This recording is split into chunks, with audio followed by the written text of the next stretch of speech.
이렇게 나누면은 그냥 나중에는 해체가 되겠죠. 요런 것들이, 자, 자동차는 엔진, 유리, 타이어, 핸들, 차체 따위로 나눌 수 있다. 이렇게 설명한다면 그 설명 방법이 뭐라고요? 분석의 방법이라고요. 자, 또 하나, 어떤 것에 따라서 나눌 수 있느냐? 일을 순서에 따라서 나눌 수가 있어요. 자, 예를 들면은, 떡볶이 만드는 방법을 한번 설명해 보겠다. 그러면 떡볶이 만드는 재료를 소개하고 그다음에 어떤 것을 준비해야 되는지 이거 다 설명해야 되잖아요. 즉 떡볶이 만드는 방법을 하나하나 나누어서 요것을 분해해서 설명하는 방법이 바로 분석이 되겠다라는 겁니다. 자, 이해를 돕기 위해서 하나 더 보여드릴게요.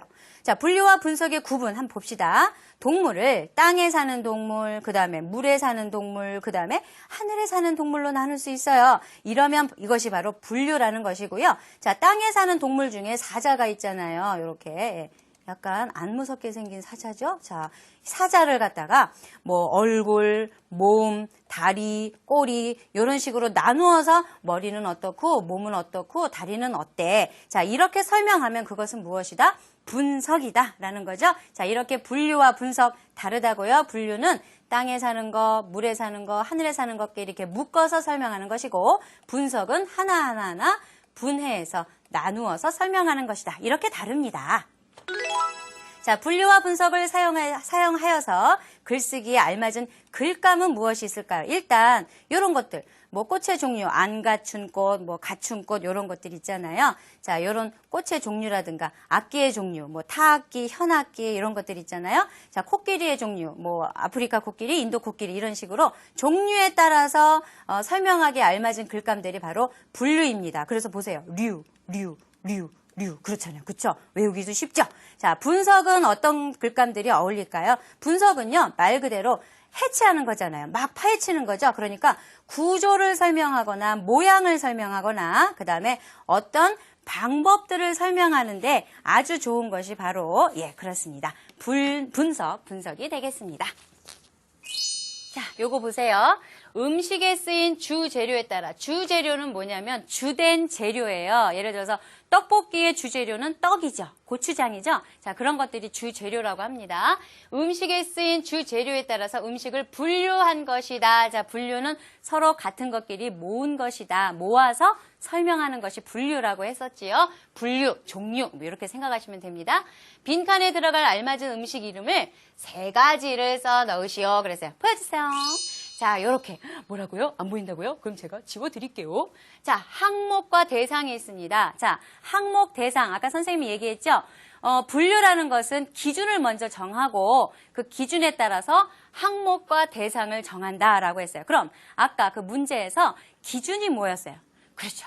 주재료였죠. 주재료에 따라서 분류하라라고 했으니까 주재료가 기준이 되는 겁니다. 그러면 주재료가 동물성이냐, 식물성이냐, 혼합성이냐. 요거를 같이 합하면 혼합이 되는 것이죠. 요거에 따라서 요렇게 나누었어요. 그러면 요것들이 항목이 되고 요런 것들이 대상이 된다. 그래서 여러분 설명문을 쓸 때 우리나라 음식을 주재료에 따라 동물성 음식, 식물성 음식, 혼합된 음식으로 나눌 수 있다. 동물성 음식에는 이런 것들이 있고 식물성 음식에는 이런 것들이 있고 혼합 음식에는 이런 것들이 있다. 요렇게 설명하면 그게 바로 분류를 사용한 설명 방법이 되겠습니다. 다 보여주세요. 네, 제가 다 좋아하는 음식들이군요. 특히 아주 좋습니다. 네, 정말 좋습니다. 자, 여러분 요거 짜장면도 이제 표준어가 된 거 아시죠? 자, 그다음 문제요. 자, 우리나라의 발효식품은요, 몇 가지 기준으로 나눠볼 수 있다. 기준하면 벌써 뭐가 나와야 돼요? 그렇죠. 분류구나. 분류구나. 이제 딱 나오셔야 됩니다.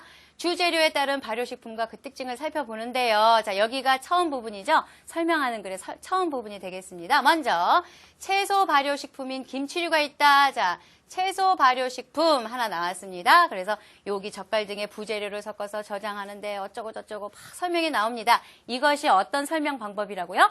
분류의 설명 방법이라고요. 그러면 힌트 딱 나가요. 채소 발효식품이 나갔으니까 그 다음에는 어떤 분류해서 어떤 덩어리가 나오겠죠? 그렇죠? 뭐였죠? 바로 요게 나옵니다. 짜잔. 그렇죠. 다음으로 하고 탁 나오네요. 수산물 발효식품인 젓갈류가 또 있대요. 자, 채소 발효식품인 김치류가 있고요. 수산물 발효식품인 젓갈류가 있다고 했습니다. 그러면 여기 밑에 또 하나 나올 것 같은데, 예, 나왔군요. 콩을 발효시킨 된장, 청국장, 간장, 고추장 같은 장류가 있다라고 했어요. 자, 여기 보세요. 이렇게 또 할 수가 있죠. 자, 수산물, 콩, 이렇게 첫 번째, 두 번째, 세 번째 이 머릿속으로 감이 오십니까? 처음에 채소, 그 다음에 수산물, 그 다음에 콩. 야, 요런 것들 내가 생각하면 되겠구나. 요렇게 분류해서 설명한다 이 말이에요. 자, 기준이 뭐였어요? 주 재료가 무엇이냐? 주 재료가 채소냐? 수산물이냐? 콩이냐? 요렇게 기준을 맞춰서 기준에 따라서 분류, 같은 것끼리 이렇게 묶었단 말이죠. 분류는 나누는 게 아니에요. 분류는 묶는 거라고 했어요. 자, 요렇게 설명문을 쓸 수가 있겠습니다. 자, 질 좋은 된장은 발효되는데 오랜 시간과 정성이 어쩌고저쩌고 들어간다라고 했었지요. 자, 그래서 여기까지 싹 읽어보시면 설명문 하나가 거의 들어온 거예요. 자, 이 설명문 정리하자면, 예, 분류의 방법을 사용해서 우리나라 발효식품을 설명한 설명문이다. 자, 그러면 문제. 문제가 아니군요. 떡볶이를 먼저 먹고 넘어갑시다. 자, 떡볶이 만드는 방법을 설명하겠습니다. 자, 이거 왜 나왔죠? 자, 아까 분석이 있었어요. 분석이 있는데, 분석은 구성 요소로 나누거나, 그렇죠? 그 다음에 일의 순서로 나눈다고 했었어요. 자, 일의 순서를 나누는 것도 분석에 해당한다라고 했습니다. 떡볶이 만드는 방법 보세요. 무엇인가를 만드는 방법은 일의 순서를 잘 지켜야 떡볶이가 완성이 되겠죠. 라면 끓이는 방법도 마찬가지고 김밥 만드는 것도 마찬가지예요. 그래서 무언가를 만드는 방법은 일의 순서에 따라서 분석해서 설명하는 방법이 되겠다.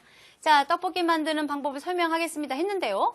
떡볶이는 남녀노소 누구나 좋아하는 음식입니다. 매콤하고 달콤한 맛이 일품인 떡볶이는 특히 어린이들이 좋아하는 간식입니다. 그랬어요.